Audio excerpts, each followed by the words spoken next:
Almost 1 year తర్వాత నా ఫ్రెండ్‌ని కలిసాను. ఇంటర్ ఫ్రెండ్‌ని. నేను, సుజి ఇద్దరం క్లాస్‌లో ఉంటే ఎట్లా నవ్వుకుంటామంటే అంత నవ్వుకుంటూనే ఉంటాం ఎప్పుడు క్లాస్‌లో. సుజి ఏమో జోకులేసి నవ్విస్తా ఉంటది. అలాంటిది 1 ఇయర్ తర్వాత కలుస్తున్నామనమాట. ఇద్దరం ఎంసెట్ రాసి బీటెక్ జాయిన్ అవ్వాలి అనుకున్నాము. బట్ సుజిత ఏమో సీఏ చేస్తాందనమాట చెన్నైలో.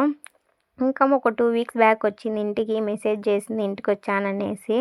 ఇంక నా ఫ్రెండ్‌కి పాప పుట్టిందనమాట. 8 మంత్స్ బ్యాక్ పాప పుట్టింది హిమాకి. ఇంక అందుకనేసి వెళ్దామనేసి నేను ప్లాన్ చేస్తా ఉన్నా. నాకు టైం సరిపోక వెళ్ళలేదనమాట. ఇంకా సుజిత కూడా వచ్చాననింది కదా! ఇంకొకసారి మెసేజ్ పెడదాం వస్తదేమో వెళ్దామనేసి తనకు మెసేజ్ పెడితే సరే వస్తాను అనిందనమాట. ఇంకా ఇద్దరం ప్లాన్ చేసుకొని ఏదో ఒక రోజు ఫ్రీగా ఉన్న రోజు వెళ్దాం అనుకున్నాము.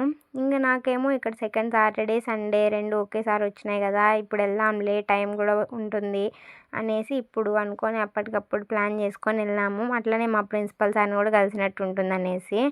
ఇంకా కానీ మా ప్రిన్సిపల్ సార్ లేడు. ఇంకా సరే అనేసి బేకరీ షాప్కి వెళ్ళి పాపకి ఏమైనా తీసుకుందామనేసి తీసుకున్నామన్నమాట. అక్కడేమో సుజిత అన్నని పట్టుకొని అంకుల్ అది ఇచ్చేయండి అనింది. అన్న వెనక్కి తిరిగి చూసి ఆంటీ ఇదిగోండి ఆంటీ అన్నాడు. ఆంటీ అనేసరికి అబ్బా ఇంత బాగా నవ్వొచ్చిందో మాకు.